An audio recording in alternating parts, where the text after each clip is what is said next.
Au fur et à mesure de ces dernières années, et surtout aux États-Unis à travers SpaceX puis d'autres acteurs comme Rocket Lab, en Chine et dans le monde de façon générale, on a assisté à une véritable explosion de la réutilisation. Alors qu'elle s'était jusque-là principalement limitée à la navette spatiale soviétique, Buran, et son unique vol, et les navettes américaines, elle a, à travers les atterrissages de Blue Origin et SpaceX en 2015, explosé depuis. On ne compte désormais plus les projets de lanceurs qui incluent la réutilisation. Starship, Terran-Air, Neutron, New Glenn. Aujourd'hui, on arrive à une époque où la question de la réutilisation devient un élément majeur pour garantir la réduction des coûts de l'accès à l'espace. Et en Europe aussi, le sujet devient de plus en plus central, qu'il s'agisse de start-up ou de plus gros acteurs comme Ariane Group. La question de la réutilisation s'est aussi bien installée dans le paysage européen. Et justement, une récente annonce, courant décembre, venait en rajouter une couche, celle du développement d'un lanceur réutilisable dont l'entrée en service devrait se faire en 2026. À cette occasion, et pour cet épisode, je vais donc vous proposer de parler de ce lanceur, ses origines techniques et, de façon générale, tenter de faire un tour du sujet de la réutilisation en Europe. Mais pour ça, on se retrouve après le générique.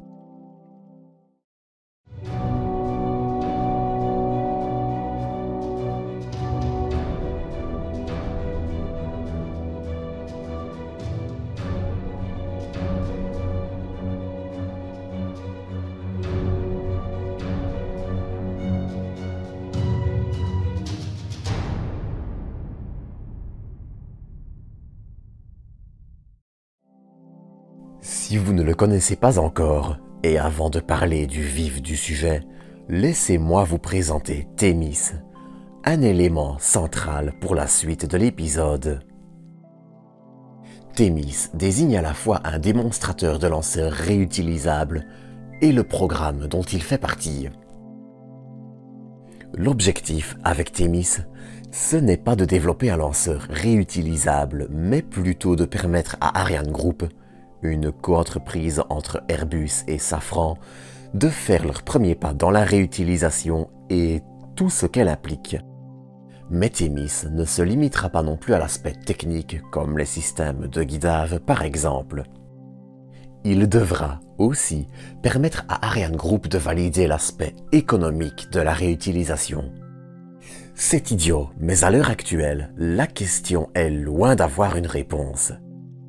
On peut, bien évidemment, être tenté de regarder du côté de SpaceX dont la réussite ne semble pas faire débat. Et pourtant, elle le fait.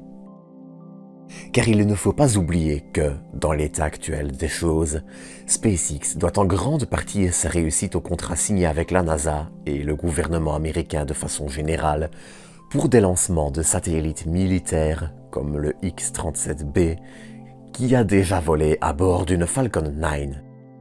Mais il faut encore y ajouter les très juteux contrats autour des vols de ravitaillement de l'ISS et du transport d'astronautes qui sont des contrats bien plus que rentables.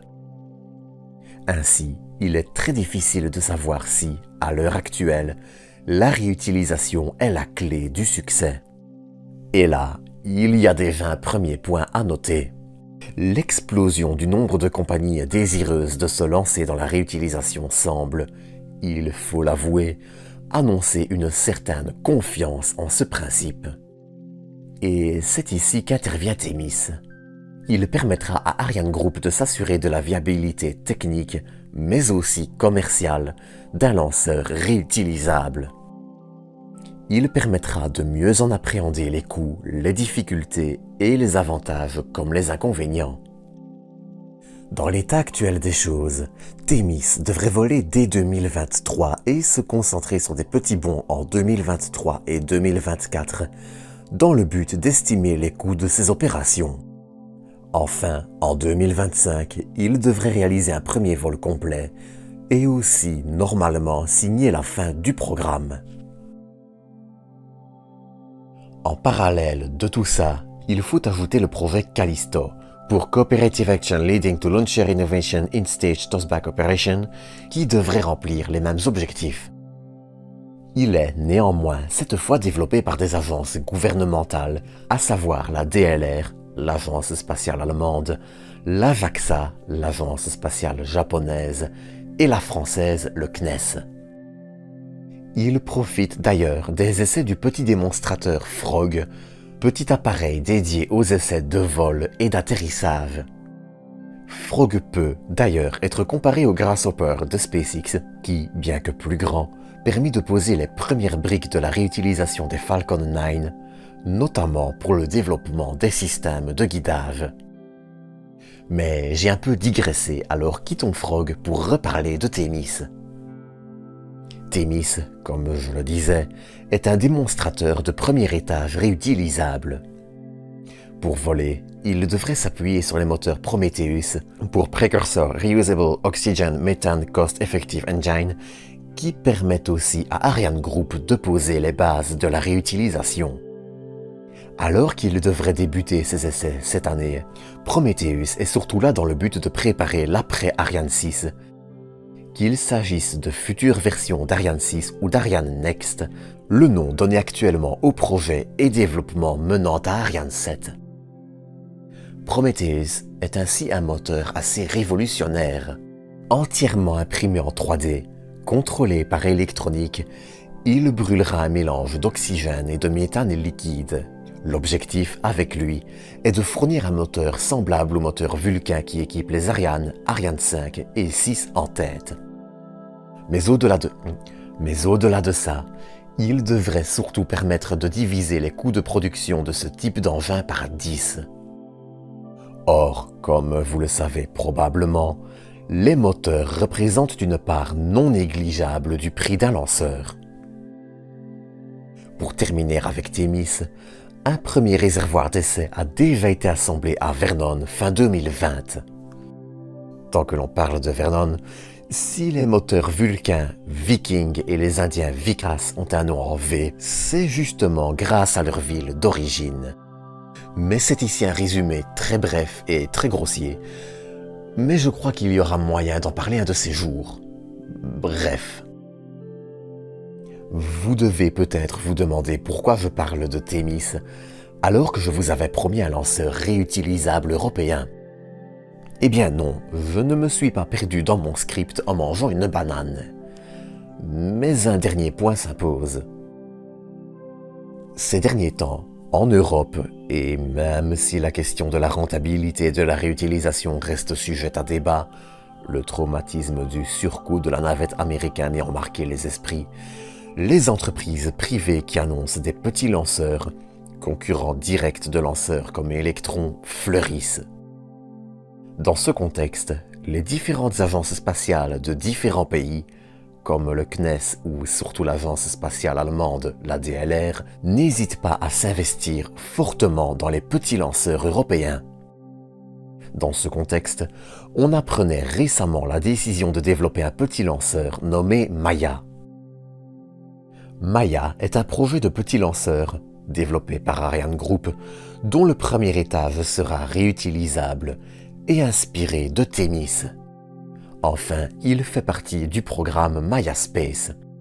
À l'heure actuelle, il n'y a encore aucun aperçu de ce à quoi le petit lanceur ressemblera, mais on sait qu'il devrait être capable de mettre de 500 kg à 1 tonne en orbite basse, entre 200 et 2000 km d'altitude. Enfin, il utilisera un moteur Prometheus pour son premier étage. Il volera et atterrira depuis la Guyane, et plus précisément, il utilisera l'ancien pas de tir du lanceur, français aussi, Diamant.